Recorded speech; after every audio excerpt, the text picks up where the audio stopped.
Sunday, the Speaker of the United States House of Representatives called the President of the United States an imposter. Speaker of the House called the President an imposter.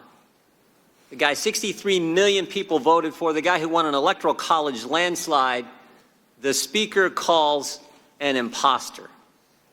That's what's happened to our country, to this Congress. The Speaker's statement says it all. The Democrats have never accepted the will of the American people. Democrats don't trust the American people.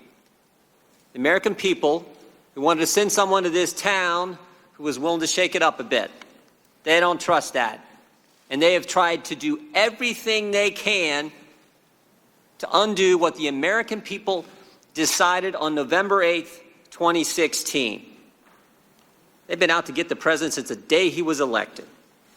The whistleblower's lawyer, the whistleblower's legal team said this, January 30th, 2017, president been in office about a week. Coup has started. First of many steps. Next sentence, impeachment will follow ultimately. I guess we're in the final step. Started 3.5 years ago. Congressman Tlaib started this Congress. First day of Congress said, impeach the president. Representative Green said, if we don't impeach him, the president's going to win re-election. We got to do it. Most importantly, 5 Democrat members of this committee voted to move forward with impeachment before the phone call ever happened. The truth is, the attacks actually started before the inauguration, even before the election. The ranking member talked about this in his opening statement. July 2016, FBI opens an investigation, so-called Trump-Russia coordination, collusion, which was never there. Opened an investigation, spied on 2 American citizens associated with the presidential campaign. My guess is that's probably never happened in American history, but they did it. And for 10 months, Jim Comey's FBI investigated the president. Guess what? After 10 months, they had nothing. And you know why we know that? Because when we deposed Mr. Comey last Congress, he told us they didn't have a thing. No matter. Special Counsel Mueller gets appointed, and they do a 2-year, $40 million, 19-lawyer, unbelievable investigation. And guess what? They come back, and they got nothing. But the Democrats don't care. So now we get this. Bunch of depositions in the bunker in the basement of the Capitol. Witnesses who aren't allowed to answer questions about who they talked to about the phone call. We get this. All based on some anonymous whistleblower, no firsthand knowledge, bias against the president. These facts have never changed. We learned these right away.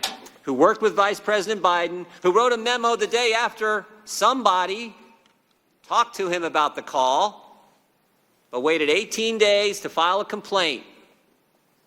18 days to file a complaint. What did he do in those 18 days? We all know. Ran off and talked with Chairman Schiff's staff. And then hired the legal team that I just talked about. One of the steps in the whole impeachment coup, as his legal team has said. This is scary what these guys are putting our country through. It is sad, it is scary, it is wrong. And the good news is the American people see through it all. They know the facts are on the president's side. As Representative Stefanik said, 4 facts will never change. We got the transcript, which they never thought the president would release. Shows no coordination, no conditionality, no linkage. We got the 2 guys on the call, President Trump, President Zelensky, who have said, nothing wrong, no pressure, no pushing here. We got the fact the Ukrainians didn't even know aid was held up at the time of the call. And most importantly, we have yet to have one witness tell us that any evidence from anyone that President Zelensky did anything on investigations to get the aid released. Those facts will never change. The facts are on the president's side. The process is certainly not.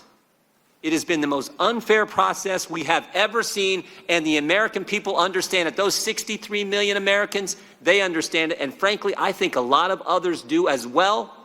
They see what this for what it is, and they know this is wrong, especially wrong, just 11 months before the next election. I yield back. Mr. Welch. Thank you. What this hearing is about, I think, was best stated by Colonel Vindman